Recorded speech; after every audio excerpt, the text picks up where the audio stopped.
But I'm Michael Peterson. And I'm Kevin Williamson. And We are Reekie. Reekie. And this is the first ever National Library of Scotland Lates. It's the first time a bunch of curious rabble-rousers have been let in after the curfew clock to explore the facility and to have a bit of a fun time show. So well done, all of you. This show sold out fast. You must have seized upon the tickets or been canny and signed up to some sort of mailing list. Library Late is the very first one, isn't it? So, yeah, they're going to get a bit of noise in the library for a change. Speakers, music. This is what libraries need. And I had to do a bit of housekeeping before we started the show, but now I feel like we're sort of getting into the groove of it and it's a step back. So I'll do it jauntily. This big, exciting center stage here, it is a bulwark between you and what is upstairs, which is an additional toilet. So if you feel that bladder purring away inside the belly and these downstairs toilets are occupied, you may use the upstairs toilets, but just be very careful because there is wires and flashing lights and various other things that you could trip on, especially if you've had some of Belfield's finest. So just remember, we have a toilet exit on the left and we have a toilet exit on the right. Take care with the trippy bits. How was that for a jaunty toilet announcement? Okay. Never seen Toilet anything like done. it. I got a thumbs up from the back there. I'm appreciating that. It's just downhill from here. Right, No. Let's get on with it. So this is perhaps one of our longest ever shows in gestation. We've even put on like international long weekend festivals for Hull City of Cultural involving like 15 bands and 40 spoken word artists and all this sort of stuff that's came together quicker in this. And that is because something happened over the last couple of years that got in the way of this show. It was the swine bastard COVID. However, we didn't want to let it go. This exhibition is such an important happening, and the libraries have been working on it for such a long time, and there's so many like brilliantly unique objects which are so entrenched in Scottish history, they almost seem fabular or, fictional to some extent, and they're all getting put out on display, a good chunk of them in that pretty snazzy looking treasures exhibition on the right as you come in. It even has its own special blue neon sign. And if you're an objects geek and love history, you're just going to be walking about, oh my God, it's the Gutenberg Bible from 1495 and the origin of the species with the letters from Darwin. And I get excited about this kind of stuff. I don't know if you do, but Robert Burns and everything.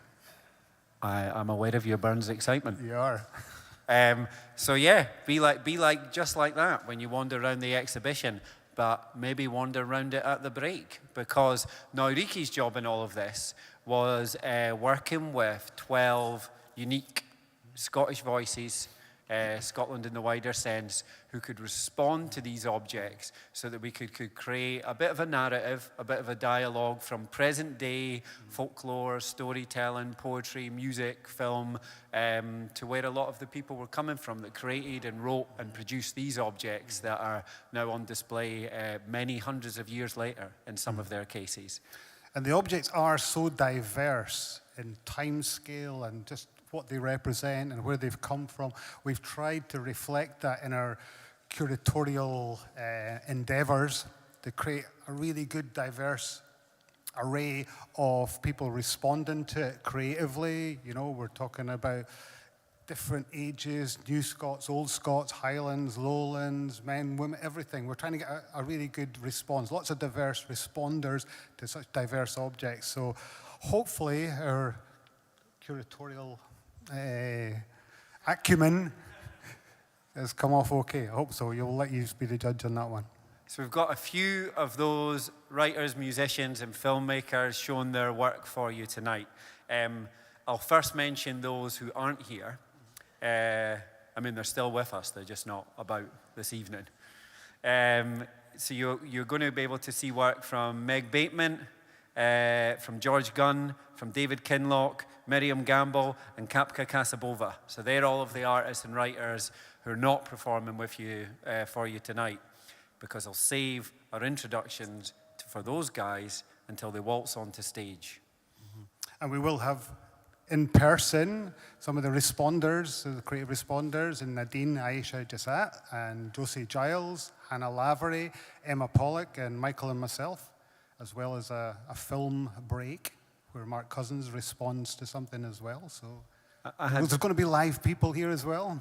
I had the list ready to go, just making sure you got them all, but you did. I was impressed. Memory's not gone yet. He's upped his game in the last while. Me too. I've came back with a fucking clipboard. How about that? For 2 years off doing shows. So I noticed you had a clipboard, because I remember I had a clipboard at one time, and you quite liked the clipboard, and I got rid of my clipboard. I don't. Kind of moving around. Don't, no. Mine's has my name on it, though. It says Michael in gold sparkly letters. I got given it off the Scottish Books Trust, actually. They got me to host quite a few events, New Writers Awards and different stuff, and always talked about how professional they were because they gave me a clipboard full of sponsors' notes and housekeeping rules to mention. And I'd always lose it at some point during the night, but I made note to acknowledge their professionalism in printed out notes and a clipboard, and aspired to one day be the type of slick professional who would be in that position. Clipboard equipped, notes to hand, and here we are, 12 years later, at the height of literary comparing professionalism. But you're glad to know about that, all you clipboard aficionados. So, right, shall we go on to the poetry? Yeah.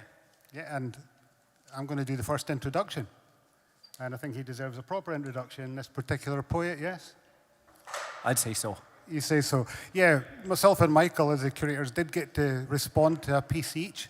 So, first up tonight is my colleague here. For the last 12 years, we've been putting Reekie things together. And in that time, he's developed as a poet, an author, and a performer.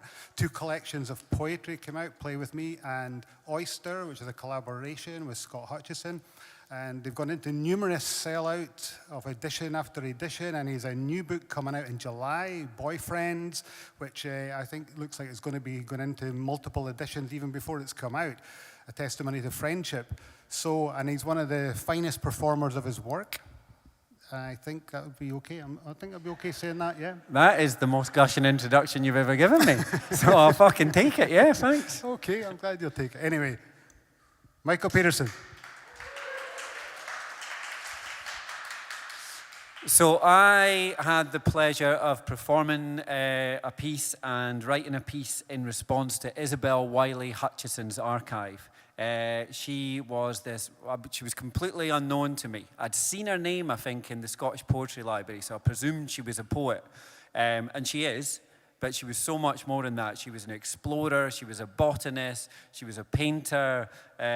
She was just a real brilliant presence from all that I could sense. And I got so obsessed with her, I ended up tracking down a writer, Joe Wolfe, that had written a chapter about her in her book about one of Scotland's most inspiring women. I ended up trying to get in contact with a biographer over in Canada. I think everybody that tends to do a bit of research into Isabel Wiley Hutchison falls in love with her a little bit. And there was a few sort of synchronicities in terms of her connections and voyages she'd made that reminded me of things that harked into my own past. At the start of her career as a botanist and explorer, she was the first Scotswoman to set foot on Greenland. And I guess it was at a time that a lot of licenses weren't being given to women to explore the world, but they were more easily getting given botanist licenses. So she was very canny to this, was very skilled in both these disciplines. She made this beautiful journey from Leith all the way to Copenhagen to get out to Greenland. My family did the opposite journey on the Danish side. They came from Copenhagen to Leith, and we grew up there, so I saw this sort of yo-yo pinballing thing going on. So I focused on her voyage to Greenland, and this piece is called One More Open Gate. And yeah, I guess a lot of these poems, they were all written off-spec, only with the digital archive available to us because it was lockdown. So a lot of the writers who've responded to these pieces today for the first time just got to jump into the Treasures exhibitions before you got here and see these pieces they've been like ruminating and responding to and living with to an extent over the last couple of years. So it was like a sort of, if you had a partner you got on Tinder that you couldn't meet in the real life until after the lockdown was over. A lot of that was going on tonight, but maybe a bit cleaner. One more open gate. Isabel Wiley Hutchison, 1889 to 1982, pioneer, botanist, painter, poet, voyager. Whose blood moon whisperer, lore maker, Saturn-eyed, owl-eyed, willow catkin, saxifrage-eyed, so many monikers, it's humbler not to list them. Isabel, privileged as you were, it did not spare you death's savagery, its graceless aching, father first, then brothers both. Perhaps grief sent your mind fleeing before the body could. Edinburgh to John O'Groats, walking with the spirits, deep north, always north, 60 degrees Shetlandic north, leap to Copenhagen, hella north and norther still. Isabel, first Scotswoman to set foot on Greenland, collecting flowers on the tundra, greeting cherishable humans and dressed in those famous seal-skinned breeks and island knits, dancing reels imported by Scottish whalers, banshee fiddles, the squeeze box, figures of eights and a do-si-do. Did their music dial the heart's hotline into your bale of memories of home? More likely, the other way around, back in Caledonia, pining for this moonlit frozen ballroom. Isabel, watching the river that carried you gush ice into the fjord, feasting on boiled salmon, hand-torn, becoming toothpick spears, the upturned boats, a windbreaker, its seal skin belly drying by the fire's fuzzed amber as oil lamps turn tents to lanterns. But it's the welkin, of course, that wins at night. Aurora above us like a giant ship of light, land, the bottom of the ocean. Electric seaweed ribbons of emerald and amethyst, dragon's breath. The silence explores with Greenlanders baying up at the stardust glaciers. The northern lights are merry men, they tell you, souls of the dead, playing games with the head of a walrus. What a night's kip that must have been. How many ghost ships sailed by you sleeping, how many dark shapes sucked into the freeze. Isabel, traveling by dog sled, by the rope of Arctic wind, towards each long unopened gate, inking letters home, scrawls to end, that's if I ever make it back.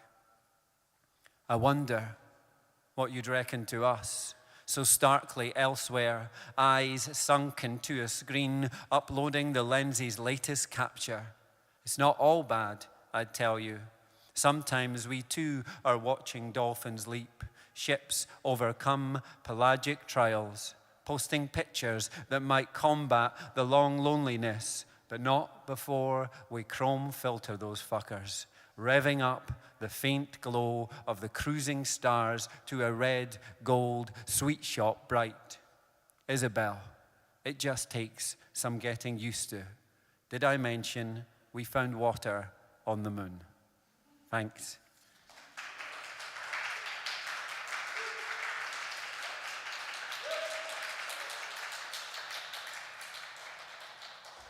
So I'm going to do another wee poem for you. We asked people if they wanted to chat a bit more about the objects or maybe to do a poem or two of their own in the wee 10-minute slots we have. And I remember when I was at high school in Edinburgh, down the road at Portobello, before they knocked the big bastard down, coming on a school trip to the National Library of Scotland. And we all got told off for like touching stuff and, behaving as you shouldn't do in a library. So it's quite nice to be here, allowed to behave as you shouldn't do in a library. So I thought I'd read a poem that harks back to that. It's actually a bit of a love poem, but it's a love poem to a couple of buildings. So it's an atypical love poem. It's a love poem to a couple of buildings that I thought were two of Scotland's sexiest buildings. Scotland disagreed so much that they labelled them eyesores, and then either blew them up or knocked them down. One of those buildings is Kilkenzie Power Station, and one of them is Portobello High School. So this is a poem to the ghosts they left on the horizon. Edinburgh's fallen. Kilkenzie Power Station's twin chimneys once stood 150 metres above the Preston Pans ice cream van, a coal-fired colossus billowing clots of pewter cloud. Profane in its massiveness, Portobello High School marred the skyline. No plutocrat, it earned every inch of its staunch shadow. Porty's first partisan. From undefeatable gladiators, flaunting weaponry, to clapped-out greyhounds hiding a limp. When they blew up the power station, thousands revelled, climbed hills, took to the beaches and boarded boats with picnics. Countdowns swelled, misfired, looped back. The beans kept jumping until, boom, first fired us, rifled its gut like popping candy fed to the swans. Then the chimneys crumbled inwards, embraced like drunk friends, falling, laughing. We surveyed from a verdant summit, toasted it as hogmanay, snogged, watched again on YouTube in slow motion, with a soundscape, spectral voices mooing as the bricks unzipped, disappearing behind a powder. The last opal of smoke the dragon issued saw it choke on its own ash. The high school met a more shameful demise, stripped down in stages over an aeon, robbed of its cape, finger bones broken, gouged by metal claws until lower than a double-decker bus, loose wires fraying in a wind as ugly as unfair grief, all the dignity of a tiger in a cage at a cocktail party, a crab launched at a rock. What happened to Merry Christmas, tattooed on its brow by some brave bastard held out the window by their ankles? What happened to the bats guarding the greenhouse, the spider plants that kept growing though creosote black, fed only fag ends, to the carrier bags caught on pigeon wire like geese wrung by the neck, to the slip in the middle of the stairwell, a spit and piss speckled portal down which objects and fluids like asteroids flew. Over 1,000 deaths extincted. All those names scraped into their pelts, manifestos, declarations, what happened to the cupboard the history teacher shagged a student in, which definitely happened. Junior assured me. His sister, she seen it. Junior with the lisp, who OD'd. What happened to Junior besides his dying? To my first kiss, first punch, first balk at the ache of the bullied, yen for the far off, because we can't plan our hunger just where it takes us. Kilkenzie was handed a queen's sword to fall on. Portobello died a death of 1,000 cuts. I'm not saying I'd switch them. Who am I to condemn the heart of a heretic? It's enough to be here when they're not. Thank you very much.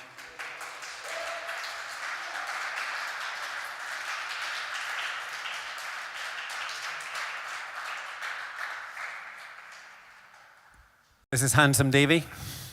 He's sanitizing the microphone in quite a sexualized manner. Can't be avoided, I'm afraid. You'll see a lot of Davy's wrist action as the night goes on. Very slick it is too. That's I'm done. So we're going to have our first guest reader for tonight, one of our favourite poets to perform at Reekie, and her name is Nadine Aisha Jassat. She's a poet, she's a writer, she's a creative practitioner. She's been shortlisted for the Edward Morgan Award. She won a New Writers Award. Her absolutely stunning collection, let me tell you this, came out with the fantabulous 404 Inc. a few years back, and just seems to still be resonating with such presence in the Scottish literary scene and way beyond.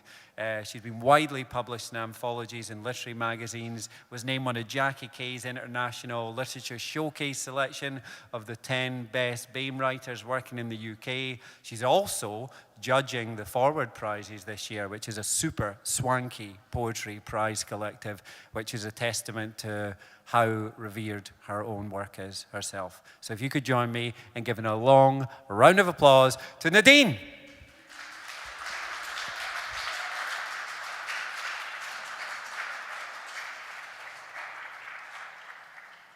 That was the most lovely and warm introduction. Thank you so much, Michael. And thank you so much for your beautiful, beautiful, beautiful set. I was tucked away just there, hiding and watching you, and it was stunning. So I'm going to read two pieces for you tonight.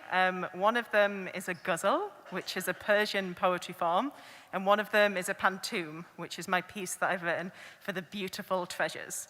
But I'm going to start with the ghazal first, because I want to end on my treasures piece.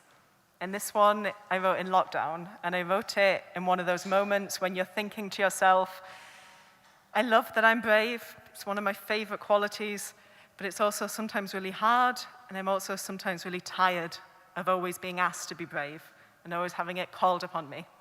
And the ghazal version of the poem, where that word repeats and repeats and repeats, allowed me to explore that in its fullness. So this is my ghazal, and it's called Brave. I learned it like a commandment from childhood, be brave. Whispered after every fortune and fall, brave. Shaming every tear, I bent myself to its shape, this compulsion, habit, comfort, or cage, brave. It looped my body into an ever-changing snake, always shedding tight skin, becoming new, brave. And on the road behind me, 1,000 shorn selves wait. Each one has a story of its namesake, brave. When I forget the word that those 5 letters make, their memories speak it through sound and taste, brave. They are the ghosts of my unmaking, and I thank them remade. 1,000 Nadines, our hands joined together, living, brave. And I'll just say, in the traditional form, you do include your name. That wasn't just me being really vain. That's actually part of the form.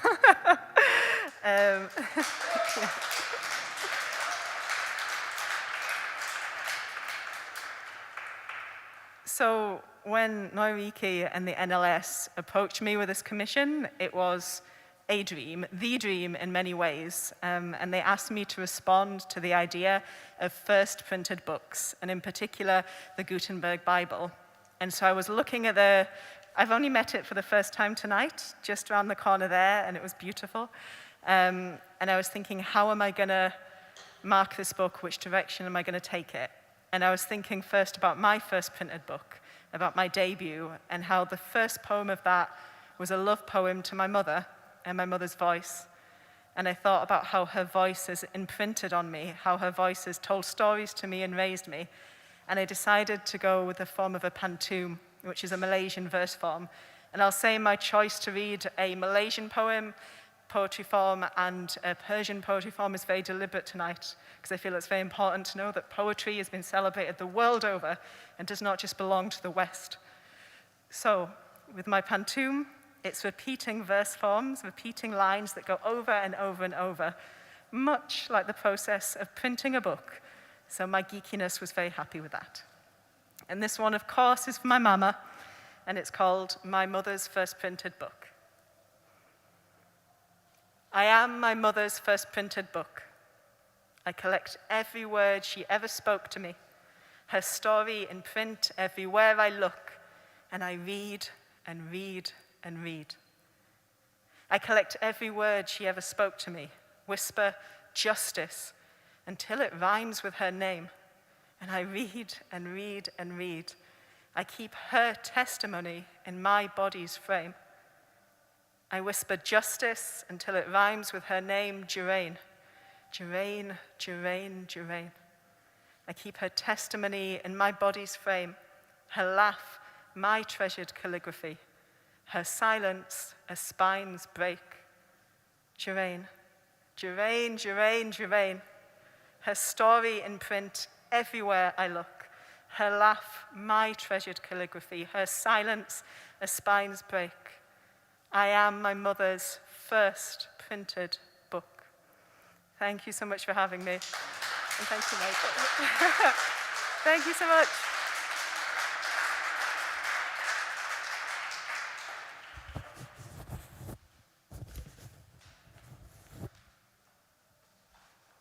Thank you so much, Nadine. Okay, next up, you know how language evolves, doesn't it? If you watch a 1940s film and you hear someone talk about, do you want to make love? It's got a completely different meaning from now. Language has evolved. And one of the words that's evolved over the last, I would say, 10, 15 years in the arts is the word interesting. It's now a put down, really, isn't it? When someone says, oh, that's really interesting, you know, it's like, I don't know what to say. Our next responder, performer, creator, writer is genuinely interesting in all the best ways. Her work has developed over a number of years in a number of different forms, very, very playful, experimental, avant-garde, formally precise. She's had 2 collections of poetry out, and her latest book, which is written in Orcadian, Deep Wheel Orcadia, is, I think it's the first book in over 50 years it's been written fully in Orcadian. And as someone born in Orkney, this is something that's really beautiful to my heart. It's a great book to read. She's been involved in the formation of incredible nights like Inky Fingers and Anatomy. And the games, the coding, there's so much. Incredible artist. She's responded to Origin of the Species by Charles Darwin. So put your hands together tonight for Josie Giles.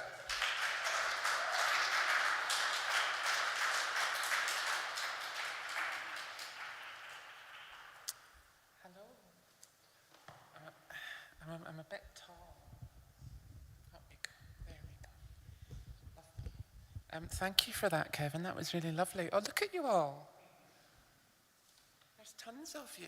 That's good. I haven't performed to a full room like of this size in actual years. So it's nice to be doing that again. Thank you for coming along. So I had the Origin of Species to respond to, and not just the book, but also you'll see in the exhibition the cover letter that Darwin wrote, submitting it to the publisher, which was quite fun to read, given that I have also written those letters. So I chose to address Darwin directly in response. The title here is a quotation from the book, and I was thinking about what I would like to talk with Darwin about, and what interesting things we might have to share, and the places we might annoy each other, and the places we might poke each other, and the places we might inspire each other. So this is a poem that came out of that.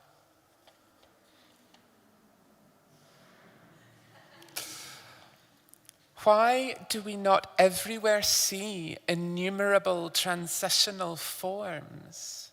Why is not all nature in confusion? But Charlie, I vary a body, deforest my face and force my chest plates into volcanoes. May I stroke your reasonable beard in survival. May you and the lads see me pass saying fittest. Ah, Charlie, my gametes rest in their holsters, never to be unslung, to be origin, to be stringing descent. Selection is choice and coercion. The proof of me is a finch. 2 finches, 18 finches, vampire, vegetarian, large ground, small ground, mangrove, grey, known for their marked profusion of beak form and function, a charm, a trembling, a trimming. Oh, Charlie, The flock of me settles the branches of your damned ineluctable equation, silencing, twittering Charlie. Please forgive the annotation. Please favor the preservation. That's that. Thank you. If you've not seen already, you can if you wind your way through the Treasures exhibition, you'll find a video screen, a computer screen at the back left, and you can read all 12 of the poems in that. So you can read them back and you can read them in full. It's a lovely set of work. So I'm really pleased to be part of it, and pleased to be in this extraordinary building in a different way. It's a funny story. It's actually the second commission I've done for the National Library of Scotland. The first one I did was my band, which is a hardcore punk band called Fit to Work, and we did an interpretation of a 1960s maths exam paper for the launch of an archive project of archived exam papers. You can find that online. The song is called I Miss Maths. Funny story. I wanted to stick to the theme. This is a poem that was written in the same kind of time. There's some of the same themes anyway. And birds. I'm a bird watcher. Not full-on twitcher, but enough that I have decent binoculars and head out to the Musselburgh ponds and sit in the hides and watch things and count them and stuff like that. Okay, that is a twitcher. Yeah, okay, fine. And bird watching is one of the things that got me through the first lockdown very much. And I did all right, actually. I did okay for the first year. The second year, I did not do okay. And I could tell I wasn't doing as well because I wasn't watching birds as much. I wasn't getting out to be with the birds as much, and I was forgetting how to recognize things. And this was written in that kind of space. The title is the first line, so let's just address things directly. This poem is called May a Transsexual Hear a Bird. May a transsexual hear a bird. When I, a transsexual, hear a bird, I am a transsexual hearing a bird. When you hear a bird, you are a person hearing a bird. That is, I am specific, you are general. When a bird sounds in a poem, it is a symbol of hearing a bird, a symbol of a person being in relation to nature. Only a person may hear this. Only a person may hear a bird and write a poem about hearing a bird, and in so doing praise the gentle disillusion of personhood, or elsewise strive towards the clear and questionless presence of an unworded bird being. Were I to attempt such a poem again, I would be a transsexual writing a poem on hearing a bird.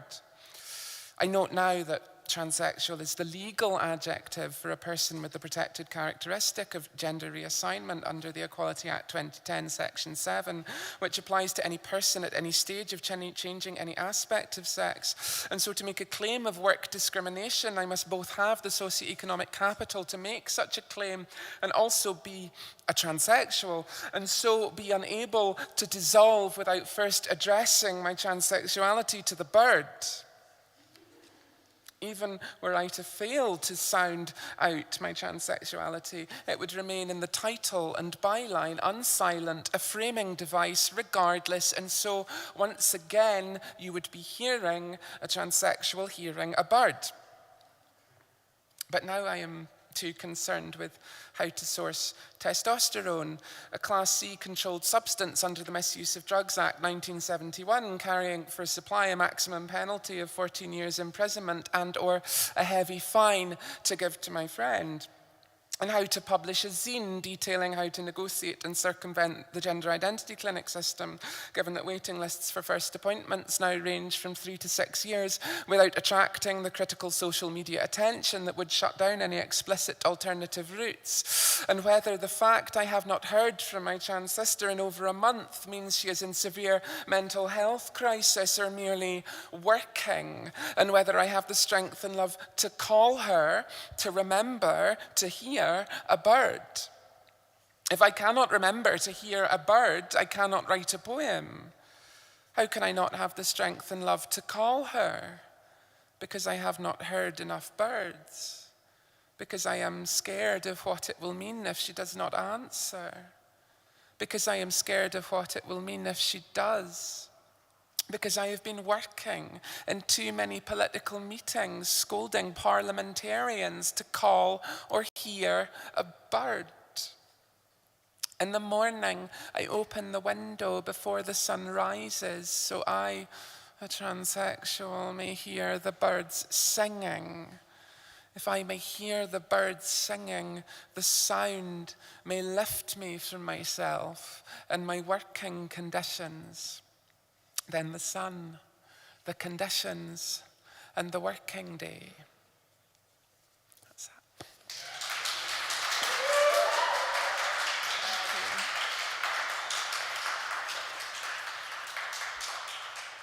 I haven't read that poem to a big room, because this is the first big room, and it's a bit more confrontational than I remembered. I didn't thought it was quite fun. It turns out it's quite angry and confrontational.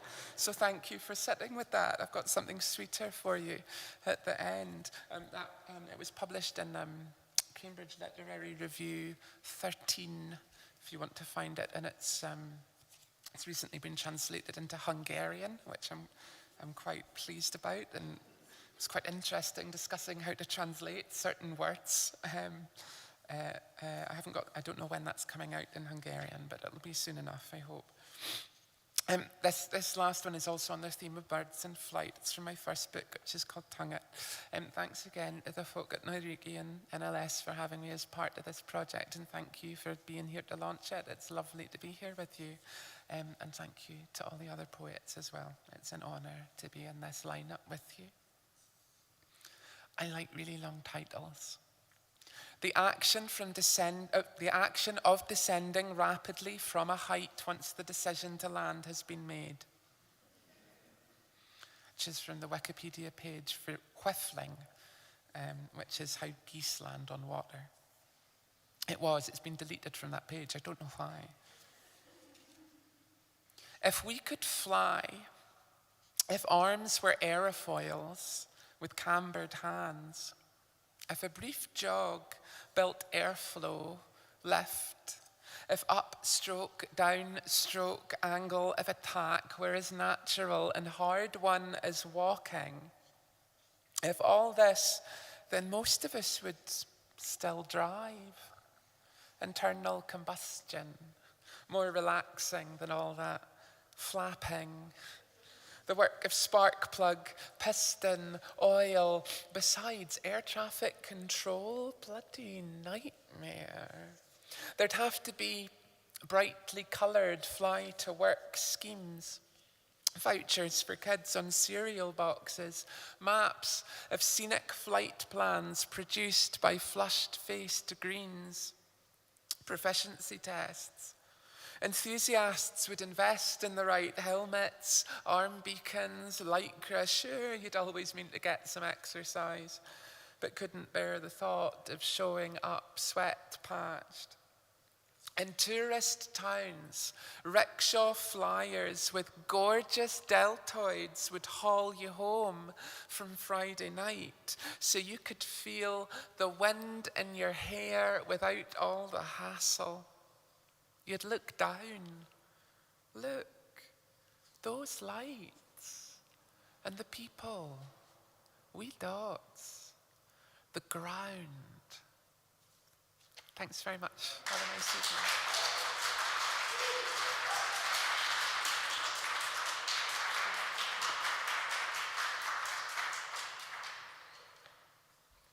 Thank you very much, Josie. So, this is the break / viewing of the Treasures exhibition / Mark Cousins' film is going to be playing on repeat 4 or 5 times in that bottom boardroom on the right there. A lot of you will know Mark as an international film savant. He's won the Michael Moore Award. He's co-curated the Edinburgh International Film Festival. He was the voice of BBC's Story of Film. He's written brilliant books on film and just made some of the most sort of trenchant, immaculate, well-conceived pieces of film that Scotland and the world has ever seen. So if that's not going to get you into the boardroom to have a wee look at his short film, I don't know what is. Enjoy. You've got about 20, 25 minutes, and we'll be back here with the second run of performers.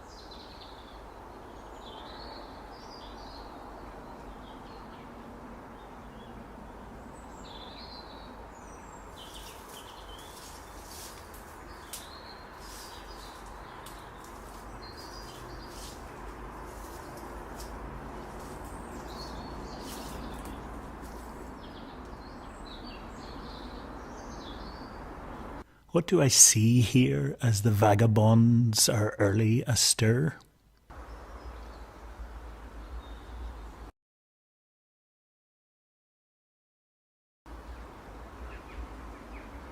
Ice cream and brill cream. What do I see here? A rocky paradise.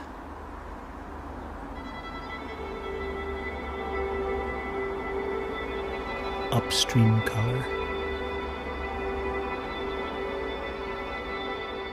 A leap. Asleep. What do I see here? A painting, quaking. What do I not see here? In 1932, a hunger march in Glasgow. 11 dead in a mine explosion in Cardowan. Edinburgh's synagogue opened. Philida Law born. And a new book called Sunset Song.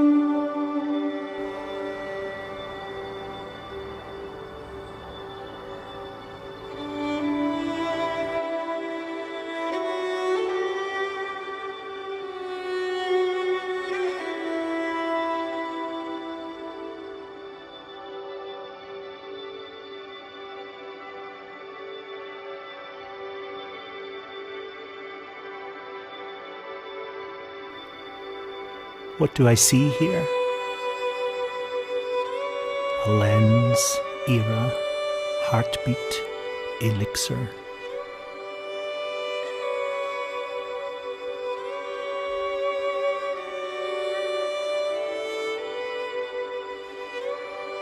Freedom is it? From what?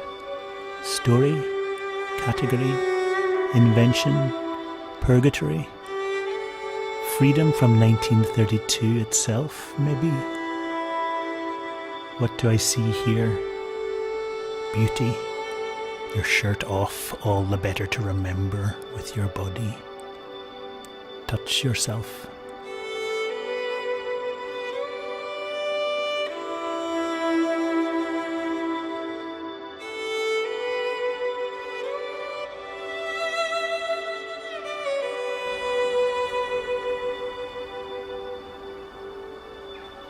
And then a wide shot. How wide? Scotland wide? Or worldwide? What in 1932 do I not see here? Mahatma Gandhi fasting, Japan rampant, the Sydney Harbour Bridge built, the atom split, and Ernst Lubitsch's Trouble in Paradise.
What do I see here as the vagabonds are early astir?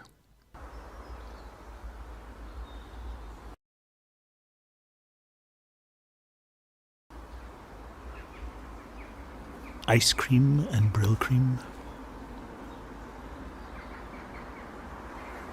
What do I see here? A rocky paradise.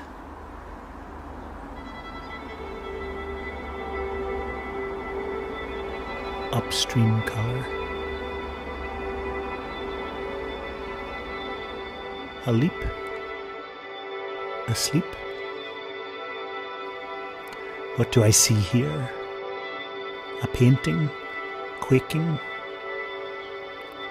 What do I not see here?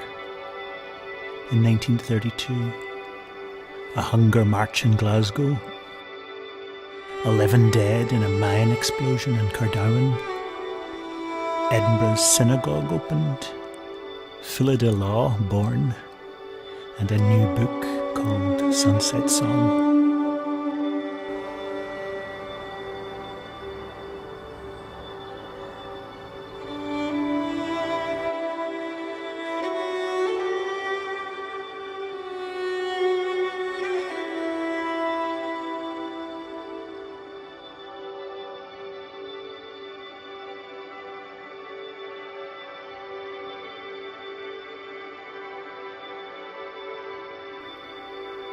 What do I see here? A lens, era, heartbeat, elixir.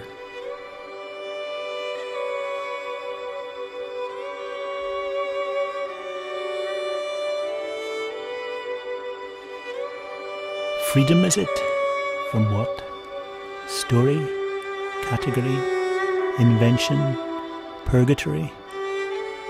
Freedom from 1932 itself, maybe? What do I see here? Beauty, your shirt off, all the better to remember with your body. Touch yourself.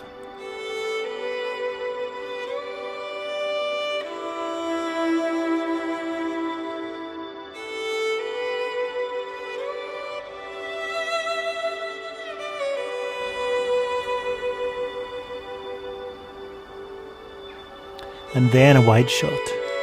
How wide? Scotland wide? Or worldwide? What in 1932 do I not see here?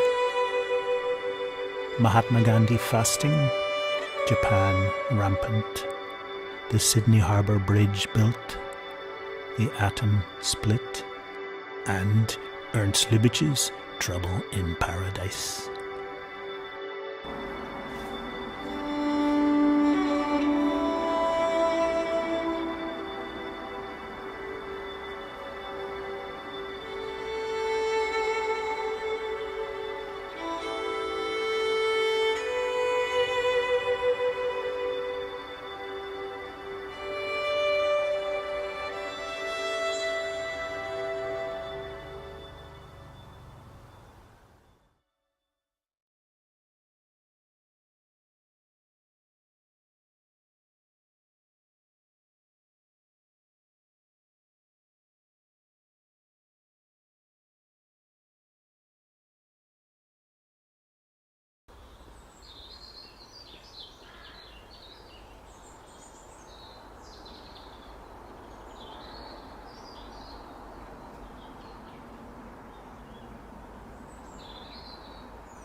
What do I see here as the vagabonds are early astir?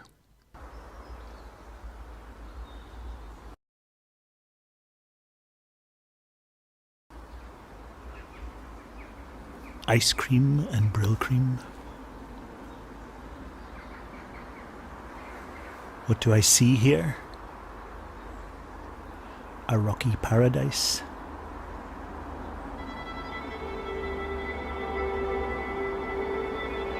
upstream colour. A leap, asleep. What do I see here? A painting, quaking. What do I not see here? In 1932, a hunger march in Glasgow. 11 dead in a mine explosion in Cardowan. Edinburgh's synagogue opened. Philida Law born. And a new book called Sunset Song.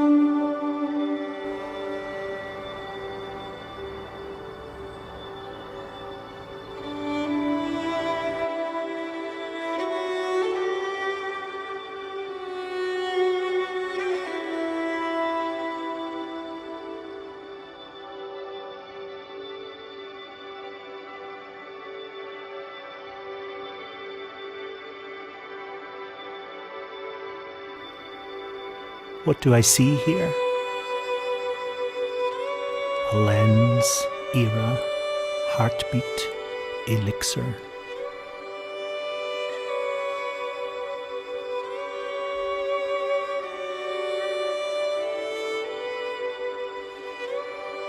Freedom is it? From what? Story, category, invention, purgatory? Freedom from 1932 itself, maybe? What do I see here? Beauty, your shirt off, all the better to remember with your body. Touch yourself.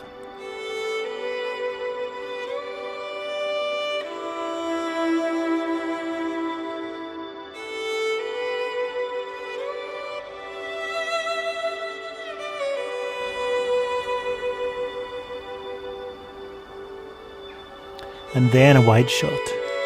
How wide? Scotland wide? Or worldwide? What in 1932 do I not see here? Mahatma Gandhi fasting, Japan rampant, the Sydney Harbour Bridge built, the atom split, and Ernst Lubitsch's Trouble in Paradise.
What do I see here as the vagabonds are early astir?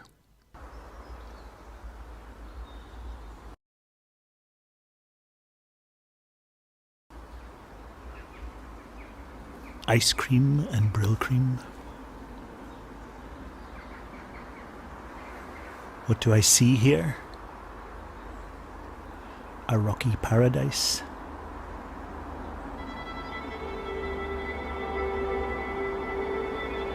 Upstream colour. A leap, asleep. What do I see here? A painting, quaking. What do I not see here? In 1932, a hunger march in Glasgow. 11 dead in a mine explosion in Cardowan. Edinburgh's synagogue opened, Philida Law born, and a new book called Sunset Song.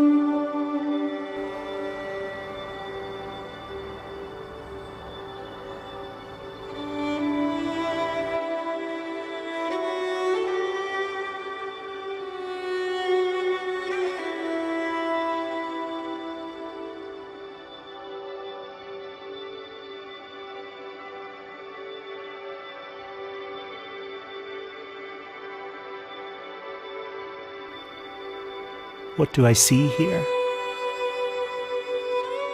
A lens, era, heartbeat, elixir.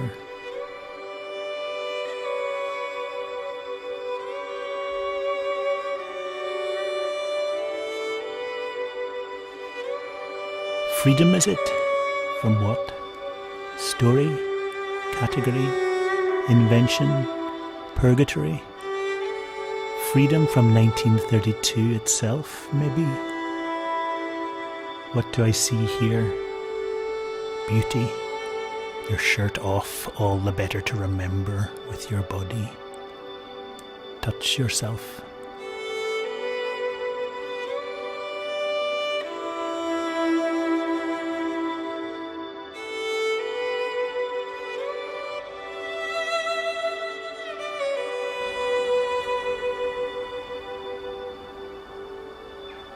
And then a wide shot. How wide? Scotland wide? Or worldwide? What in 1932 do I not see here? Mahatma Gandhi fasting, Japan rampant, the Sydney Harbour Bridge built, the atom split, and Ernst Lubitsch's Trouble in Paradise.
What do I see here as the vagabonds are early astir?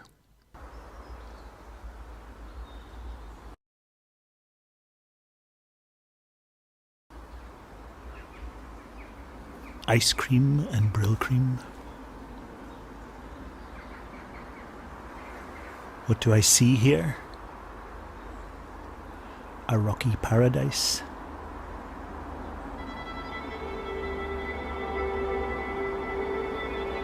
Upstream colour. A leap. Asleep. What do I see here? A painting, quaking. What do I not see here? In 1932, a hunger march in Glasgow, 11 dead in a mine explosion in Cardowan, Edinburgh's synagogue opened, Philida Law born, and a new book called Sunset Song.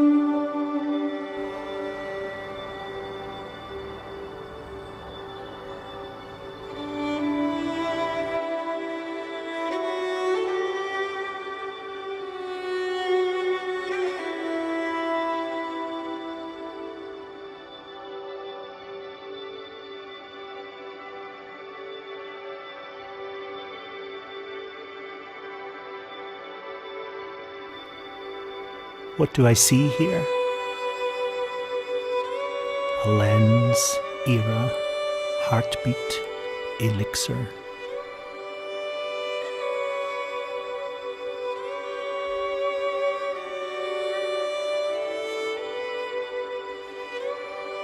Freedom is it? From what? Story, category, invention, purgatory. Freedom from 1932 itself, maybe. What do I see here? Beauty. Your shirt off, all the better to remember with your body. Touch yourself.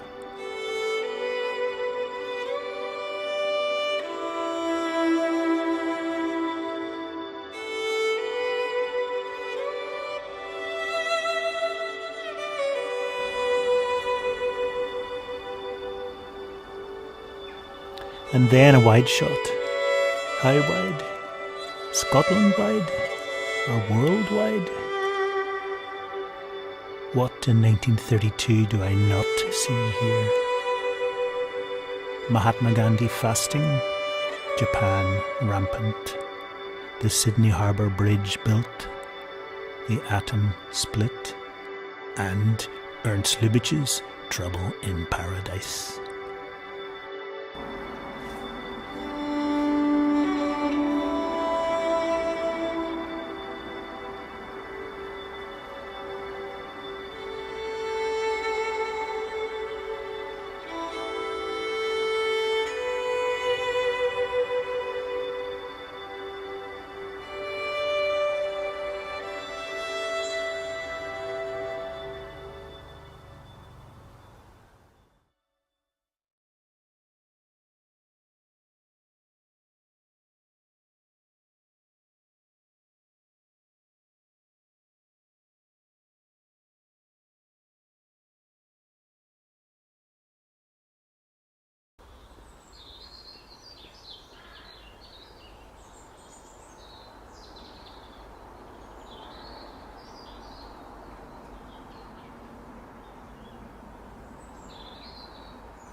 What do I see here as the vagabonds are early astir?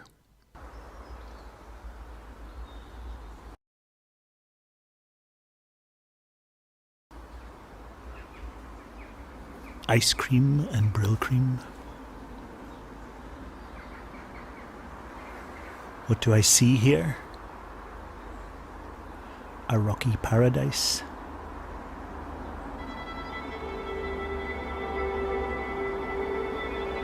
Upstream colour. A leap. Asleep. What do I see here? A painting. Quaking. What do I not see here? In 1932, a hunger march in Glasgow. 11 dead in a mine explosion in Cardowan.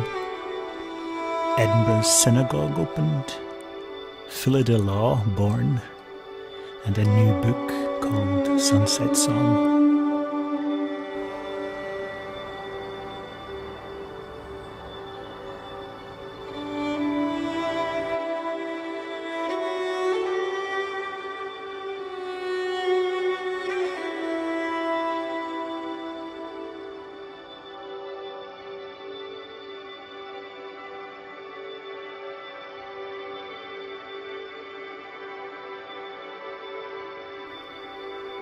What do I see here? A lens, era, heartbeat, elixir.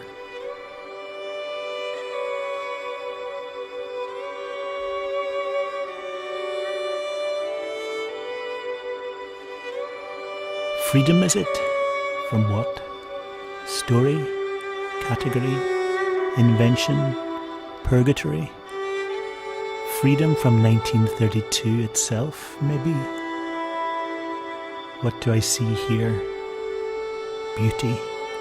Your shirt off, all the better to remember with your body. Touch yourself.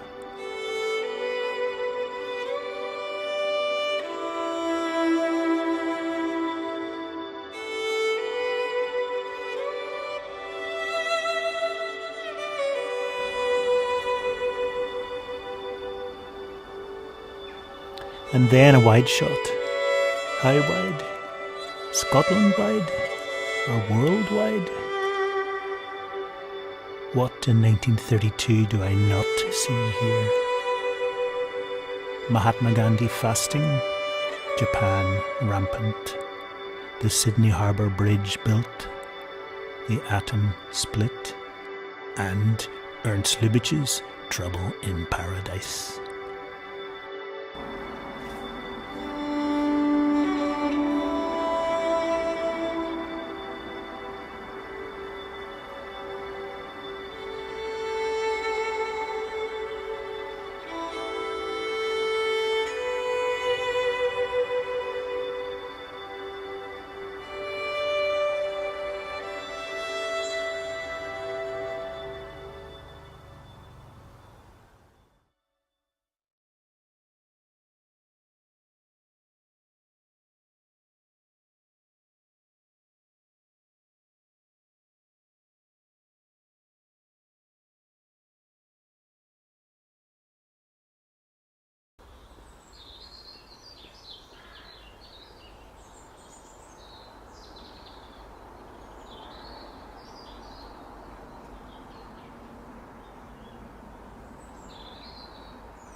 What do I see here as the vagabonds are early astir?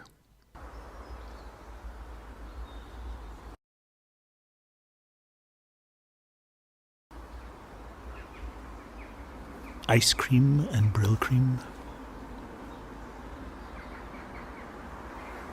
What do I see here? A rocky paradise.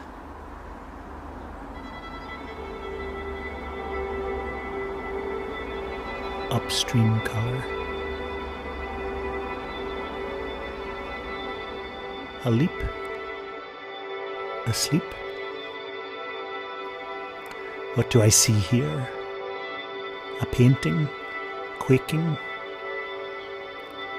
What do I not see here?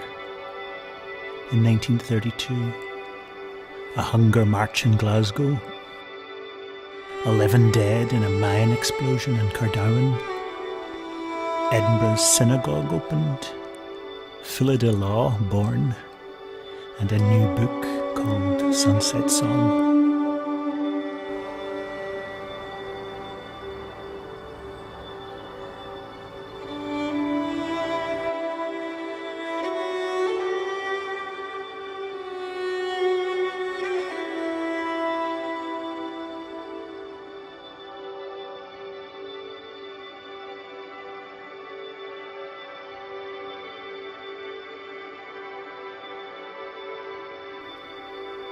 What do I see here?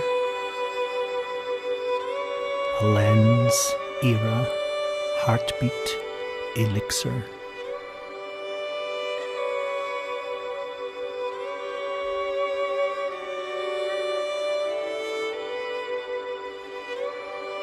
Freedom is it? From what? Story, category, invention, purgatory? Freedom from 1932 itself, maybe? What do I see here? Beauty. Your shirt off, all the better to remember with your body. Touch yourself.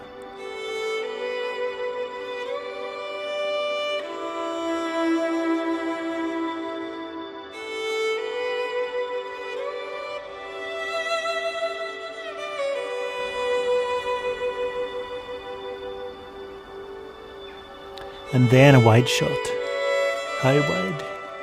Scotland-wide or worldwide? What in 1932 do I not see here? Mahatma Gandhi fasting, Japan rampant, the Sydney Harbour Bridge built, the atom split, and Ernst Lubitsch's Trouble in Paradise.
What do I see here as the vagabonds are early astir?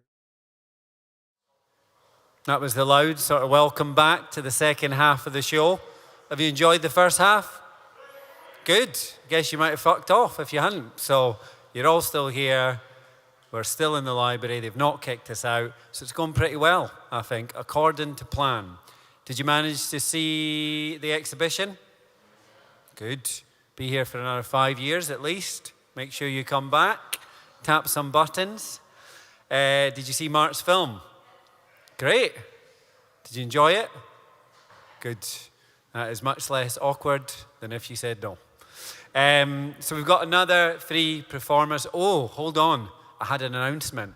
Another one like that, toilets up the stairs announcement. It was somebody has dropped a credit card.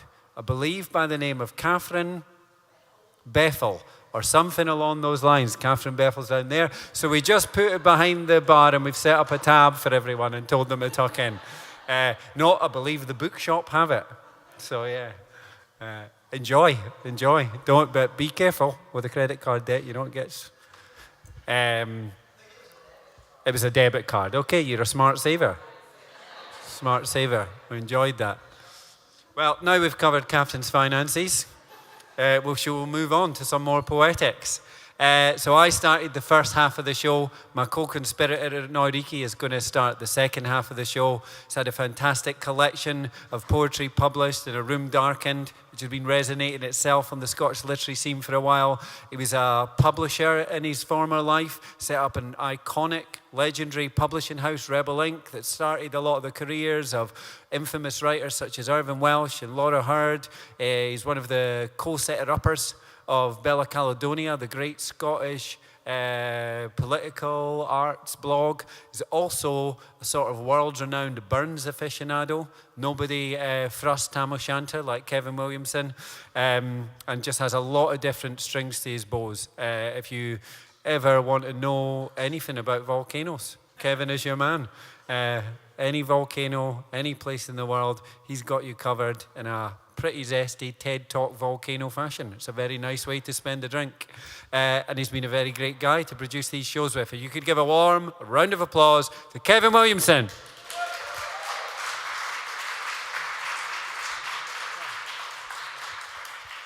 Really giving each other the big yahoo at the beginning. Thank you, Michael. Rather than reading lots of poetry, I'll read the poem, but I'll give you a little story of how I got to the poem. I responded to Robert Burns, the letter with a fond kiss in it. And coming back here to the National Library of Scotland in 2022, my journey for Robert Burns, because, like Michael, I don't know, he had a bit of a crush on who he wrote about, and I suppose I've had a bit of a man crush on Robert Burns and all the goodness about him, all the flaws and contradictions over the years. And in 2011, I kind of started my Robert Burns journey, which is still ongoing, here in the National Library of Scotland. Because to me, I thought there was two Robert Burnses. There was a public Robert Burns and a private Robert Burns, and there was contradictions, and I wanted to try and understand as much as I could about the contradictions, as much as you can about someone who was born 250 years ago. And as I started investigating, I realized there was this body of work that Robert Burns had written that was revolutionary anthems, subversive texts, they were body lyrics, and there was a whole body of work that he never put his name to in his lifetime. So I created a show with Alistair Cook, the filmmaker, of 12 pieces called Robert Burns Not in My Name, and it included all the pieces by Robert Burns that he didn't put his name to that I felt I could perform. I did it in the boardroom in the Edinburgh Fringe. It was all right as a show, you know, it was not bad. I quite enjoyed doing it. And as I was producing the show, thinking about Burns and all the different aspects of it, I decided to do it chronologically, and I started with the poem Address of Beelzebub, which is still possibly my favorite Burns satirical polemic. It's absolutely vicious. You know it? You don't? I'll give you the first 6 lines of it, because this is where the story of the National Library of Scotland and Aphon Kiss came from. The first 6 lines, I used to know the whole lot of the show off by heart, but getting old, memories going. It begins, I'll do it in the style I did it back in 2011, John Cooper Clarke, leaning over the mic. Long life, my lord, and health be yours, unscathed by hungered Highland boors. Lord, grant me nae duddy, desperate beggar, with dirk, claymore, and rusty trigger. May twin old Scotland owe a life she likes, as butchers like a knife. So that was the first 6 lines. Now the thing was, I learned the lines from printouts from the BBC website. It's still up there, they've got all Burns' stuff. But on that 6th line, she likes, as butchers like a knife, the BBC website said, she likes as lambkins, like a knife, I can't remember, I can't even read this without my glasses, like a knife. And I thought, what is it? Which one is it? And I'd mentioned this to someone who worked in the National Library, and they said, oh, we've got the actual letter, the manuscript downstairs. Do you want to come down and see it? I was like, do I want to come down and see it? Of course I want to come down and see it. So they took me downstairs into the bowels of the National Library of Scotland, and they brought out this folder. And in the folder, there it was, and there it said butchers, not lambkins. It's still up. If you check the BBC, they've still got it lambkins, they've still got it wrong, but here was the original text, and I was so chuffed to see it. I think the word butchers was a political allusion to a certain Duke of Cumberland, just very subtle, you know, in the piece, because it's about Scotland, and it's about the Highland clearances and stuff like that. So, yeah, I thought, that's it. And I said, what else have you got in here? And let me have a look at it, you know, and there it was. I was looking at this letter. It started off to Agnes, to Clarinda, and there was Aphon Kiss. And I didn't expect to see Aphon Kiss, the actual text of it, and it just caught me. You know, it's one of these things where you know this song, you know the background to it, and the whole love affair, and all the background, and it choked me up, actually, just seeing the original text, which is through there. So when this came up, this project, of course, you know, I really love to respond to Robert Burns and Aphon Kiss. But how do you respond? Because unlike some of the other objects, I think it's a rite of passage for many poets to respond to Robert Burns in some way or another. You know, so many of us have done it over the years. But how do you respond to this text and this letter? And I wasn't really sure how you respond to it, because it's so famous, it's so ubiquitous, it's so well known, it's such a beautiful song that influenced so many people. And just you kind of let your subconscious go on. You send your subconscious off out and say, go and do the hard work, come back with some ideas. And at that point, some ideas started coalescing and voices started to appear from both the 18th century. I was thinking about Burns, his affair with Clorinda, Agnes MacLehose, his relationship with Gina Moore, and the triangle, that's why it's called Old Triangles, and this triangle that developed between the three of them. I started thinking about some other aspects of more recent events in my own life. So the actual poem's got a lot of different voices in it, even though it's kind of doesn't say who, it just uses you and they. So that was how the poem kind of, and my engagement with it was more as the emotions felt that were generated, remembering things, and rather than a critique of A Fond Kiss. I mean, you could do a critique of A Fond Kiss. It was quite hard. So I'll just read the poem. It's not that long, and it's written in the kind of, I think the song, I don't know enough about music. I think it's to me it was in the minor key, A Fond Kiss. It seemed like a minor key, so I tried to write it in the minor key and reflect across the centuries, thinking about the woman in particular in Burns's life, because, you know, he doesn't come out of that smelling of roses, you know. Let's just leave it at that. So this was the poem. It's really Old Triangles. I wrote it it's dedicated to my daughter Marie. Now, you know where you're going.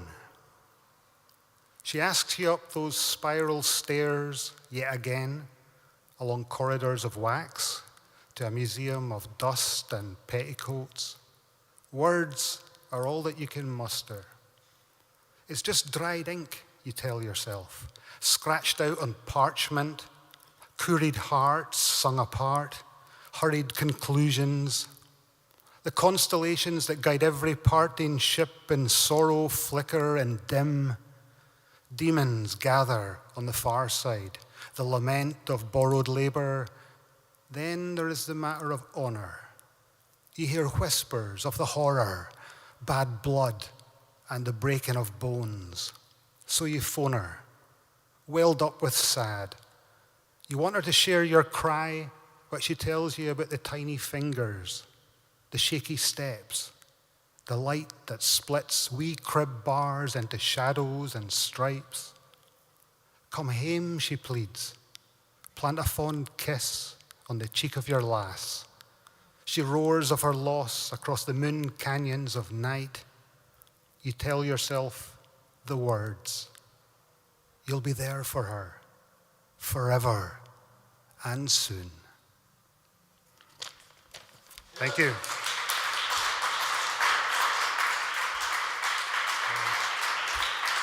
Okay.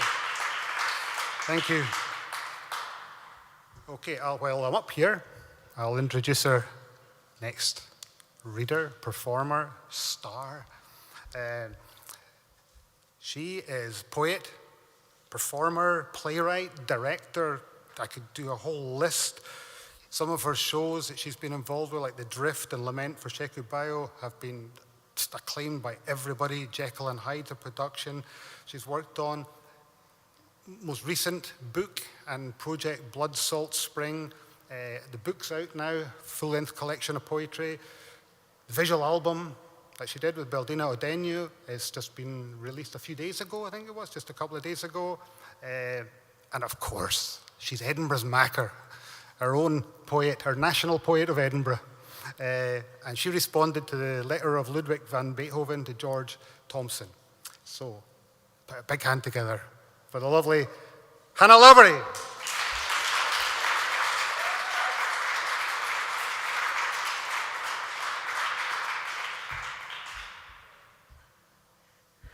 Thank you. I think that's all right, isn't it? I'll take my mask off so I can speak. Hello, everyone. It's funny, you sit in that corner, you don't realise there's everyone here. So I feel like I should congratulate you all for people standing. I know I find standing hard. So I got this wonderful invitation to write a response to the letter from Beethoven to George Thomson.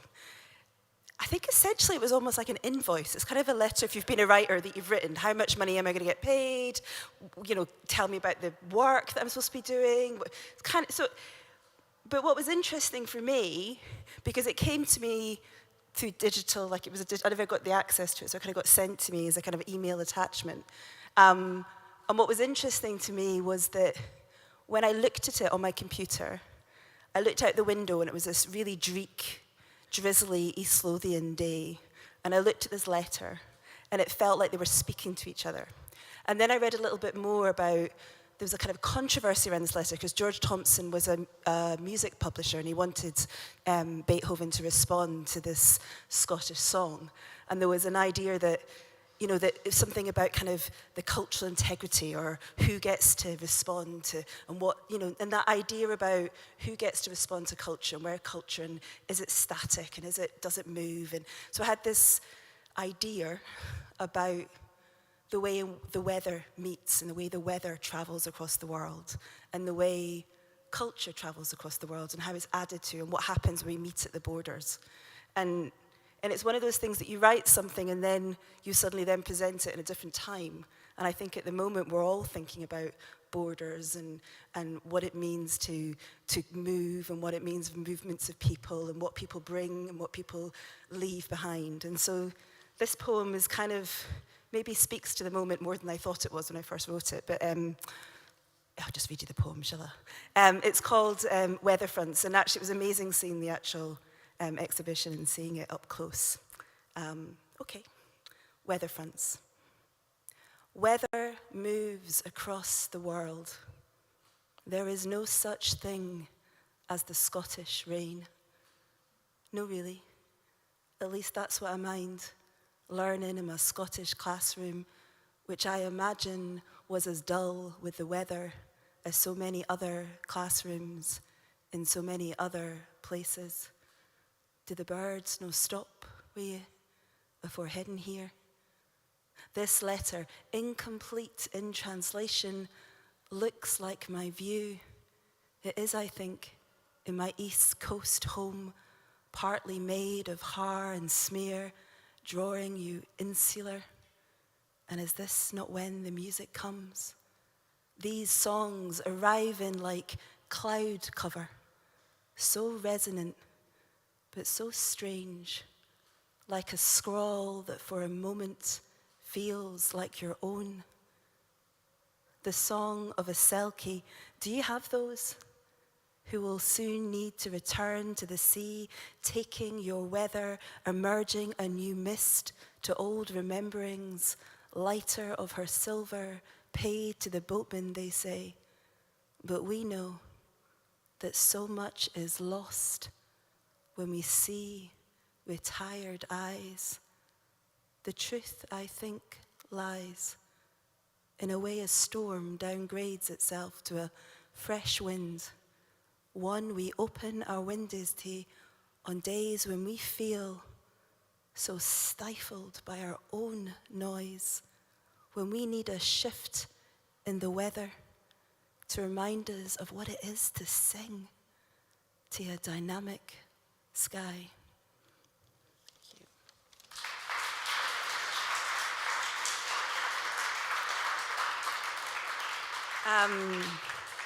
So I suppose I give plug to my debut collection.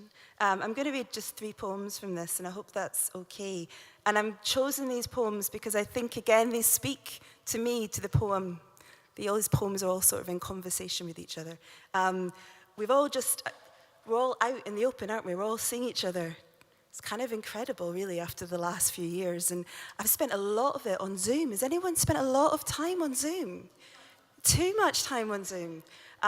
This thing about just watching your face grow older and bigger. Like, I just got fatter over Zoom. And what I realized is I can move my laptop up higher. Like, you know, and you just look thinner. Anyway, you can't do that in front of you all. So I wrote this poem after a writing workshop that I went on.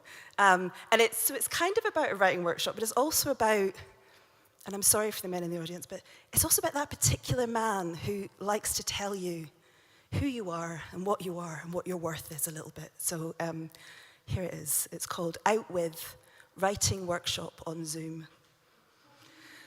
My headphones cancel the outside and bring in the sound of the sea. To think 3 of you are in snowdrifts and I'm here in this damp, dampening place. I did not walk 4 miles to dig out my car, but my daughter came home with the dog and I picked her coat from the floor and hung it up on the peg. And as they talk, I promise myself the woods. He tells us his window is open in that English city to let in the morning air. I worry that doing that here would bring in the har. She stutters through a poem, and he looks away from his open window to his phone. I catch the edge of it as she talks of starlings. He acts the judge and executioner, big man, showman. She offers a half-formed thought. It is beautiful. He develops it to his bad exposure, gives it up as his glorious insight. She switches off her camera, thanking him for his cruelty. Taking the awkward silence as confession, he plays priest. He gives us the good news, and I open another tab to read my emails. Out my window, my grandmother appears, walking with tigers. He calls me out, I smile, hiding my teeth, think to leave completely, but then she starts to talk about being a daughter, and the farmer speaks of love. And if I try hard to focus beyond this dodgy connection, I can almost make it out of this glare to her hell steps, to a wetland in a city, his willow coffin, and a rock face with names etched in. But how do I tell them my grandmother has come and I don't want to be here anymore? And as I think to tell the farmer I have fallen in love with his lover wrapped in a rainbow, he interrupts to tell us all what he has decided we are. Do you want the bad news? I promise myself the woods. The next day I'm undone. I am nothing but noise. But he brought my grandmother in from the har, and knowing he will see it as his victory, knowing she has been brought up here like bile, knowing all this, I let her dance for him. Her ink feet walk across the line.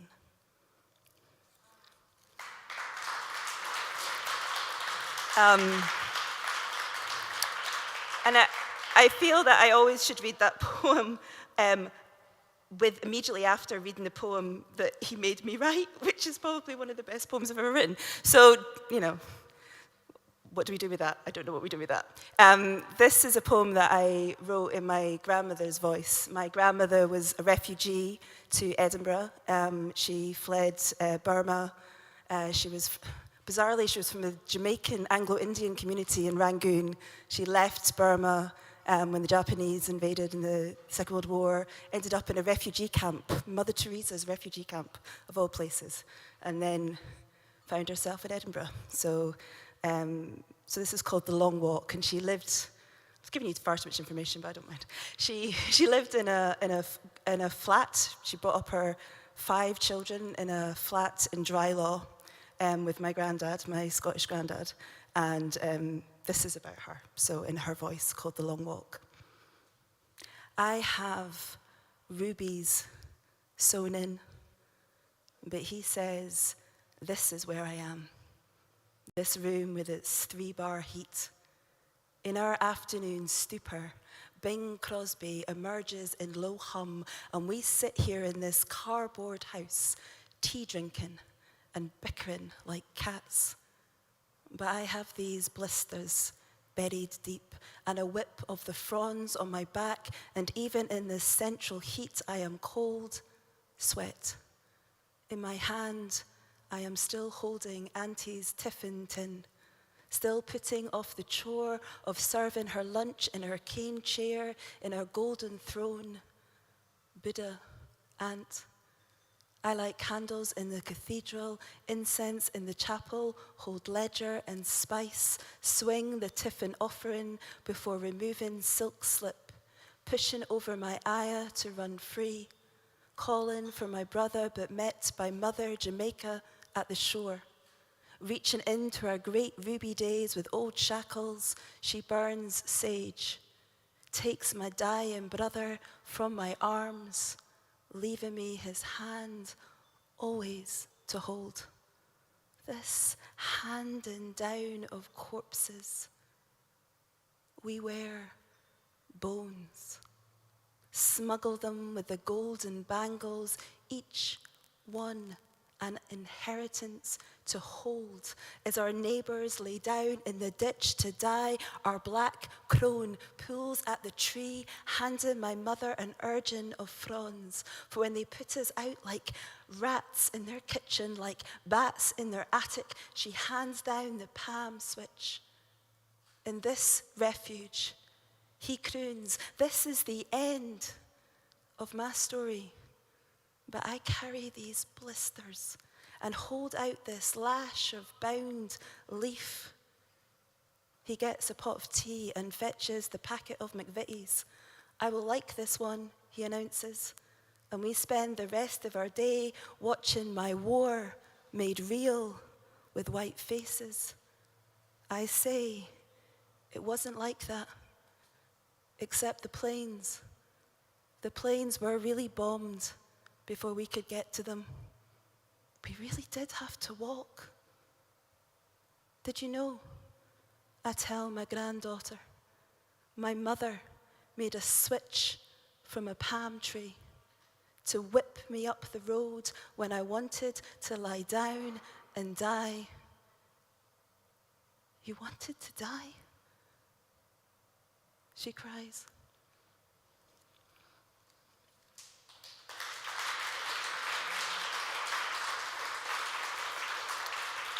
Thank you.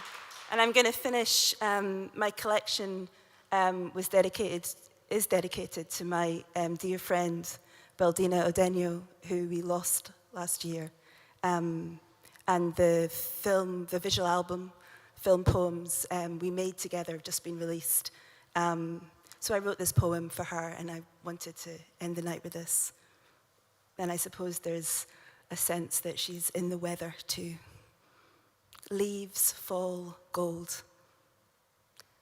There is something divine in endings when God comes to sit with you. Leaves fall, gold on the ground.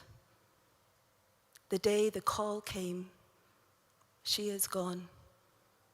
I lay on my bedroom floor like a felled tree, staring up at the irreplaceable. Should we cry it out to the sky? Where should we take it? This pain? I stared at the empty sky. Where did she go? Until it dropped low enough to meet me in the December sun. And as this year closed, a bullfinch came to sit, beautiful orange, in the bare winter branch. I lit another candle to light up flat memory, but the sun cut in, leaving my ritual redundant.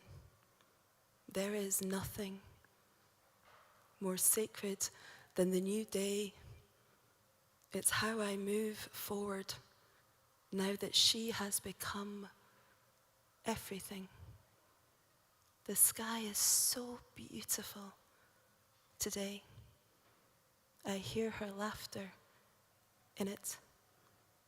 I hear it all the time. I hear her in every line.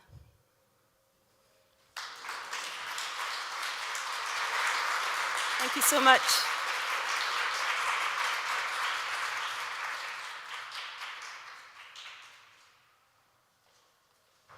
Thank you very much, Hannah.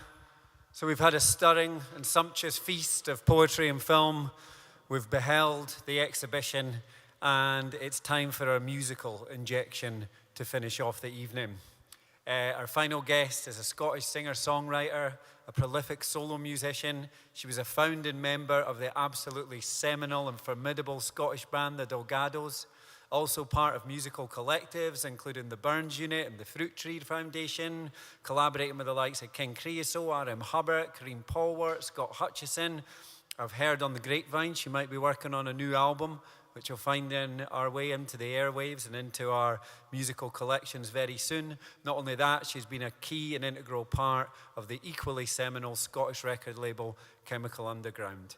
As someone who's quite iconic in Glasgow culture, we thought it would be fantastic to get her to perform and respond to Timothy Pont's maps of Glasgow and Lanark. She is, of course, the fantabulous Emma Pollock.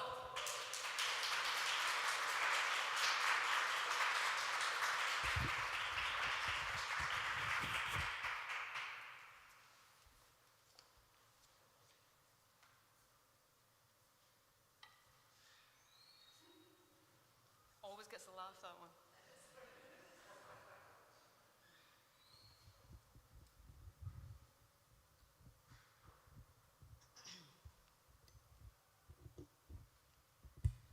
Seamless entry. Hello, everybody. It's lovely, really lovely to be here, honestly. Let me just do this. I don't know if that's better. Oh well. Okay. Here we go. I thought at least 10 minutes about how to do this quicker.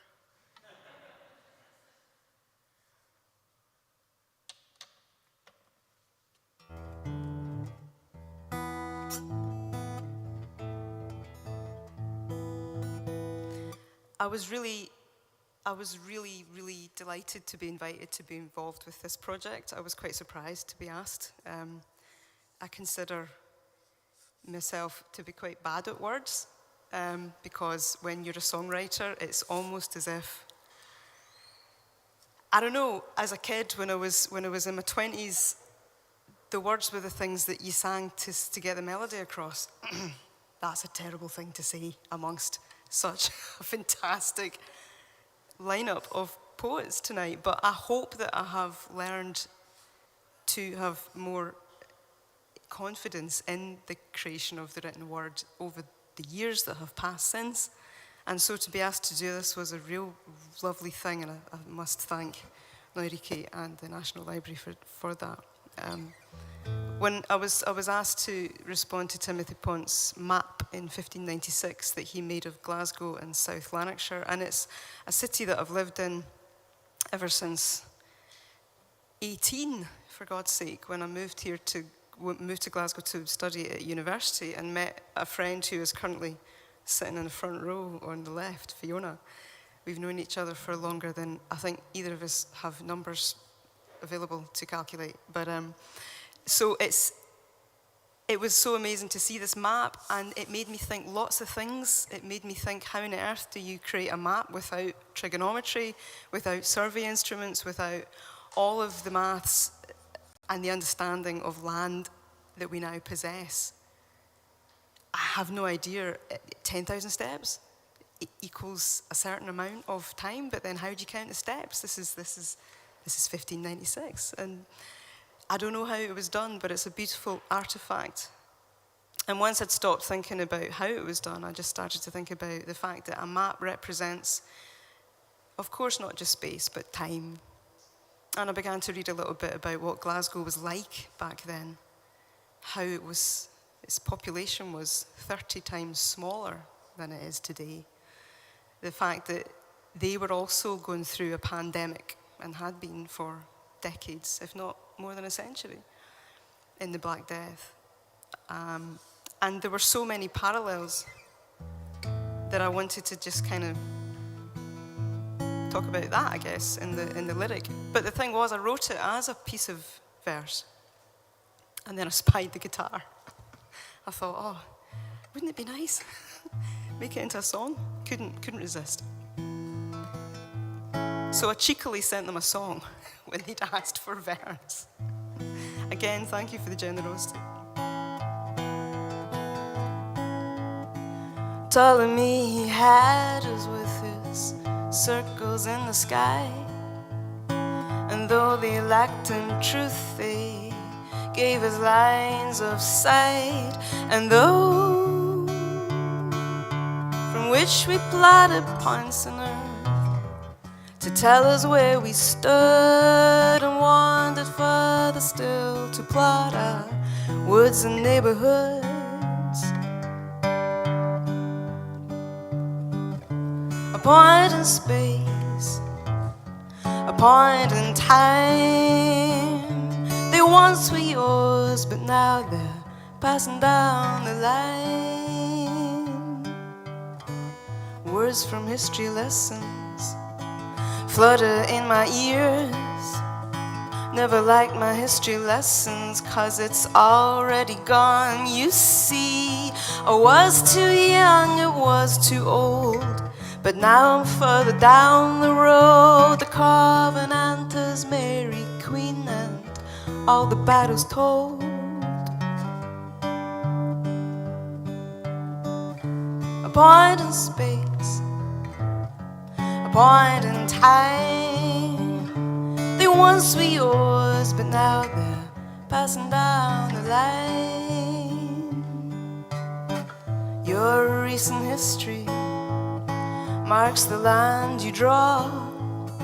Our people are now 30-fold, but the stories carry on. Your timber to our sandstone, your river to our web, your Indy to our union, your living and your dead. A point in space, a point in time. They once were yours, but now they're passing down the line.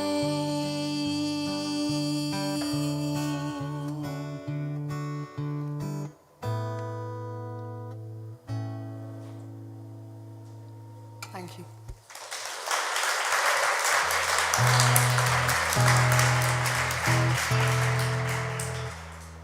I'd just like to play another couple of songs. And this is Dark Skies. It came from the last album, which came out in 2016. I still think of it as recent. There is a new album that's in the mix, literally. Hopefully that might come out if we can work out how to make vinyl in less than a year. It would be nice to see it come out in 2022, but honestly, the way things are going just now with supply and all the rest of it, the world is kind of broken right now in so many different ways, and it's hit everything. Production, staff, transit. It's just, you can't even make a record anymore without having to make huge compromises. But these are the least of our troubles, I believe. So, this is called Dark Skies.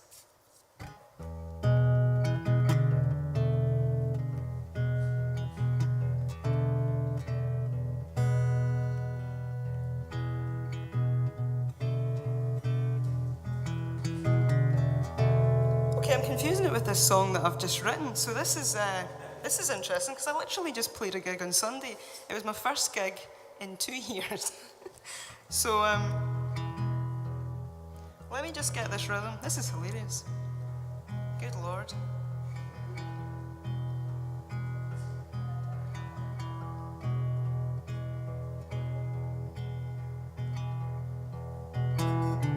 Oh, hello. Funny thing about music. My God, things inform each other, don't they? That's never happened before.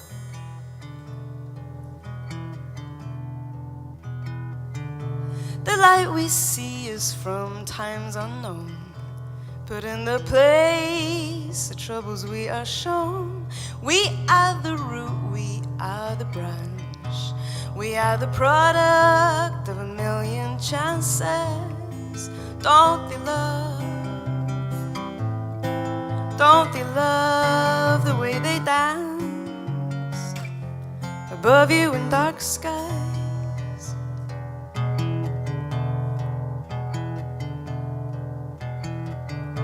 They'll twist the sounds from in your mouth, but when you word, they don't come out right. We could be anywhere in this kind of dark. Oh, let's be anyone, oh, let's be anyone. And they gave us a stage to write our own page of history.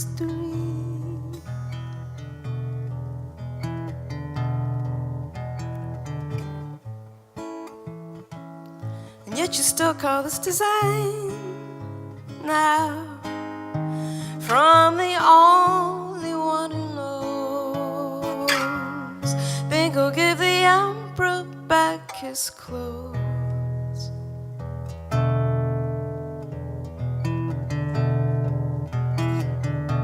Enoch, Nildrick, Valley and Glenhead are all reflecting the stars overhead like black glass. The water holds our eye, not a movement, not a sign of pitching. Leave me suspended like this while the world does its bitching.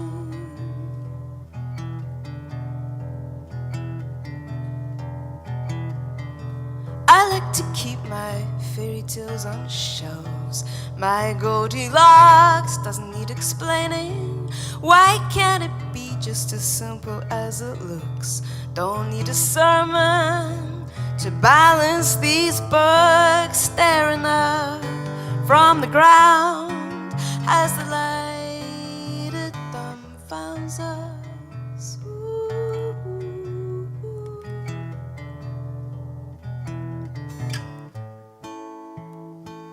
And yet you still call this to die.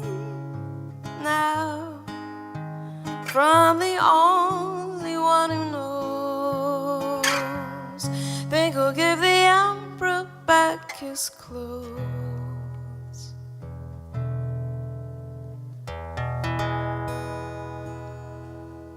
Thank you.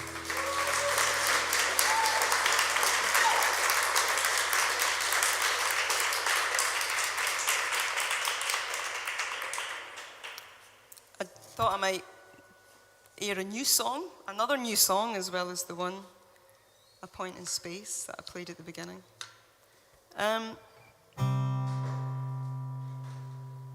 I find myself talking more about the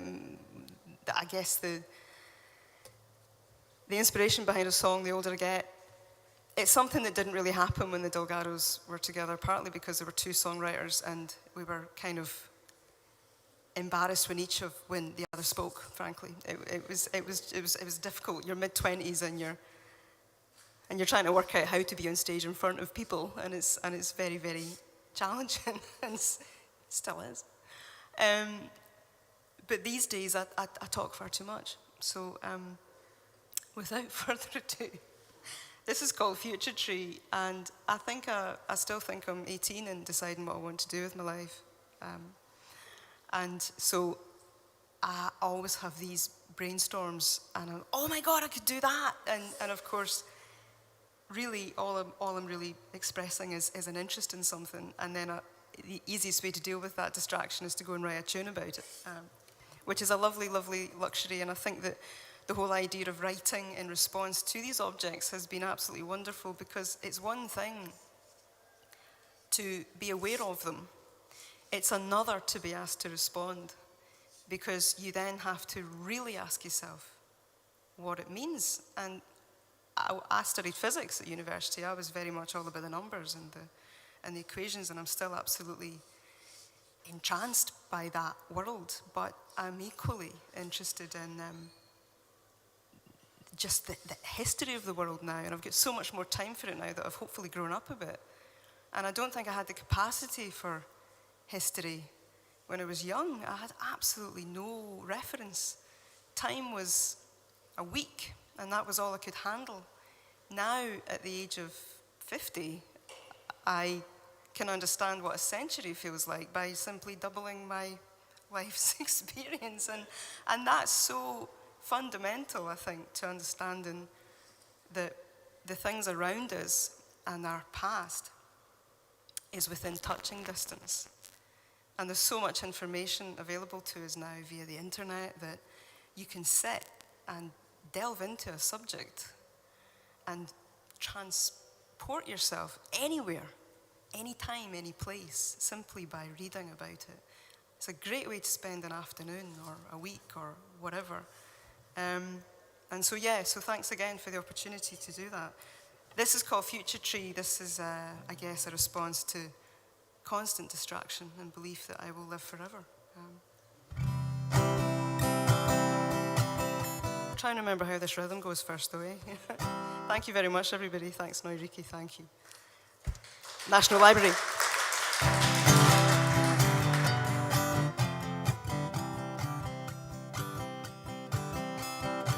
Every day is hell-bent on delivering fresh heaven's sun.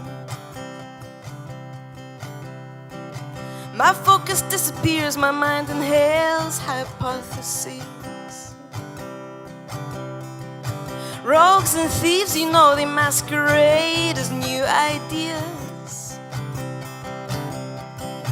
And as the thunder peals, the damage done becomes revealed.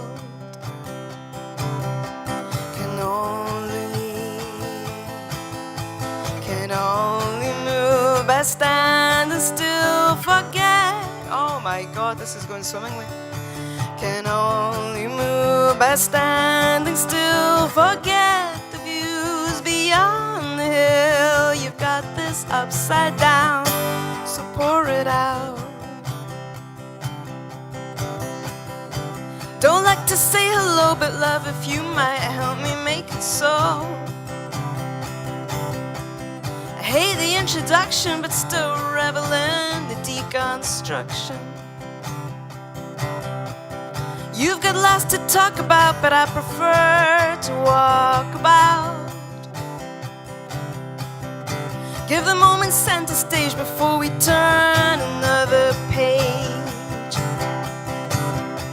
Can only move by standing still, forget the views beyond the hill. You've got this upside down, so pour it out. Too many numbers, not enough poetry. I let them fight to the death, but will they be the death of me? The doors we leave ajar, just let the breeze in from afar. Reminds me of the dalliance that I enjoy with second chances. My legs still proceed, but whirling thoughts, well, they just bury me.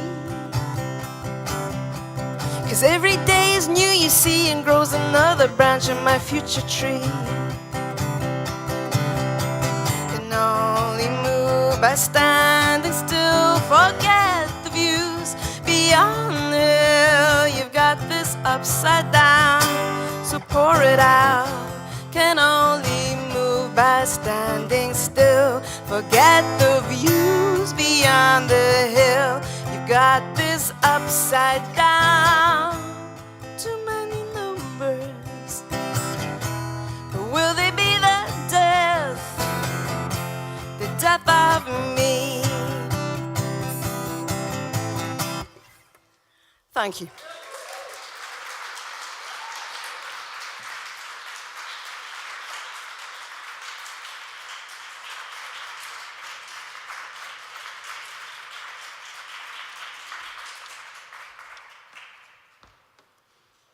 Thank you very much, Emma Pollock, everybody. Fantastic. Well, that is us. Thank you very much for coming along tonight. This show has been years in the making. Thank you so much to the National Library of Scotland Absolutely. for commissioning this. It was such a pleasure to have 12 of Scotland's most unique voices respond to some of Scotland's most cherished artefacts. Come back, explore the exhibition, check out all the artists you've had and heard tonight. And library lates, go from strength to strength. Get the library turned into a music venue. Get some raves, dance music, everything. Has to be done.